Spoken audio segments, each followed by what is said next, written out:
வணக்கம் மக்களே. யார் மக்கள் தலைவன்? யாரை மக்கள் தேர்ந்தெடுக்க வேண்டும்? இதுவரை நீங்கள் யாரை தேர்ந்தெடுத்திருக்கிறீர்கள்? என் மக்களே, இதுவரை நீங்கள் தேர்ந்தெடுத்த தலைவர்கள் அனைவரும் தவறானவர்கள். தவறானவர்கள் கைக்கு அதிகாரம் சென்றவுடன் தவறான விஷயத்தை தவறாமல் செய்கிறார்கள். இதுதான் தொடர்ச்சியாக நடந்துக்கிட்டு இருக்கு. பிஜேபி ஆட்சிகளாகட்டும், காங்கிரஸ் ஆட்சிகளாகட்டும், இதுதான் தொடர்ந்து நடந்து கொண்டு இருக்கிறது. என்ன சொல்லுவாங்க? காங்கிரஸ் ஆட்சி செய்யும்போது கேட்டால் என்ன சொல்லுவாங்க? நம் நாடு முன்னேற்ற பாதையில் சென்று கொண்டிருக்கிறதுன்னு சொல்லுவாங்க. இப்போ பிஜேபி ஆட்சியில் கேட்டால் என்ன சொல்லுவாங்க? நம் நாடு முன்னேற்ற பாதையில் சென்று கொண்டிருக்கிறதுன்னு சொல்லுவாங்க. என் மக்களை, நீங்கள் ஒன்றை தெரிந்து கொள்ள வேண்டும். 2 நபர்கள் இருக்கிறார்கள். ஒரு நபர் அவர் சேமித்து வைத்த காசை பயன்படுத்தி அவருடைய தேவையை பூர்த்தி செய்து கொள்கிறார். இன்னொரு நபர் கடன் வாங்கி அவருடைய தேவையை பூர்த்தி செய்து கொள்கிறார். 2 நபர்களில் யார் முன்னேறியவர்? சேமித்து வைத்த பணத்தை வைத்து தேவையை பூர்த்தி செய்து கொள்கிறவர் தானே முன்னேறியவர். கடனை வாங்கியவர் எப்படி முன்னேறியவராக இருக்க முடியும்? அப்படிதான் இருக்கிறது.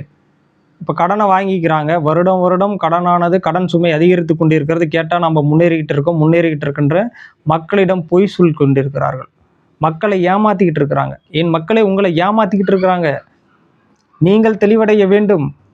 நீங்கள் விழிப்படைய வேண்டும். நீங்கள் கேள்வி கேட்கணும். கடன் வாங்கி கடன் சுமையை அதிகரித்து கொண்டு எப்படி நம் நாடு முன்னேறி கொண்டிருக்கிறது என்று சொல்கிறீர்கள் என்று நீங்கள் கேள்வி எழுப்ப வேண்டும். நீங்கள் கேள்வி எழுப்பினாதானே பதில் வரும். அந்த பதிலிலும் பல பொய்கள் இருக்கும். முதலில் நீங்கள் கேள்வி எழுப்புங்க.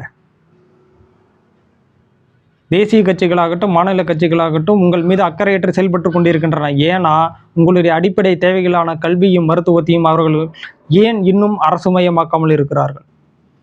உண்மையாலுமே உங்கள் மீது அக்கறை இருந்தா, உண்மையாலுமே நம் நாட்டின் மக்கள் மீது அக்கறை இருந்தா என்ன பண்ணியிருக்கணும்? கல்வியும் மருத்துவத்தும் முழுவதும் நேரம் அவர்கள் என்ன பண்ணியிருக்கணும்? அரசுடைமை ஆக்கியிருக்க வேண்டுமா இல்லையா? ஏன் எந்த கட்சிகளும் இதை பேசுவதற்கு கூட தயங்குகிறார்கள்?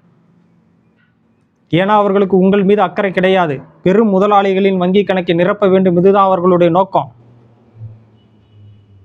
இங்கு சாமானியனுக்கும் ஏழை எளியவனுக்கும் தரமான சமமான கல்வியும் மருத்துவமும் கிடைத்துவிடக்கூடாது. இந்த சிந்தனையுடன் சேர்ந்து பெரும் முதலாளிகளின் வங்கி கணக்கை நிரப்புவதற்கு இவர்கள் அல்லோலப்பட்டு கொண்டிருக்கிறார்கள், பாடுபடுகிறார்கள். அவர்களுக்கு சாதகமாகவே சட்டங்களையும் திட்டங்களையும் இங்கு கொண்டு வந்து கொண்டிருக்கிறார்கள். என் மக்களை, இந்த நிலையை நாம் மாற்ற வேண்டும். இனிய இந்த கட்சிகளை தயவு செய்து நம்பாதீங்க. உங்களுக்கு இருக்கக்கூடிய ஒரே களம் தேர்தல் களம். உங்களுக்கு இருக்கக்கூடிய ஒரே கருவி உங்களுடைய ஓட்டு, உங்களுடைய வாக்கு. அதை சரியான நபரை தேர்ந்தெடுப்பதற்கு, சரியான தலைவரை தேர்ந்தெடுப்பதற்கு நீங்கள் பயன்படுத்த வேண்டும். வருகிற தேர்தலிலே வாக்காளர்கள் அனைவரும் வாக்களிக்க வேண்டும். சரியான தலைவரை தேர்ந்தெடுக்க வேண்டும்.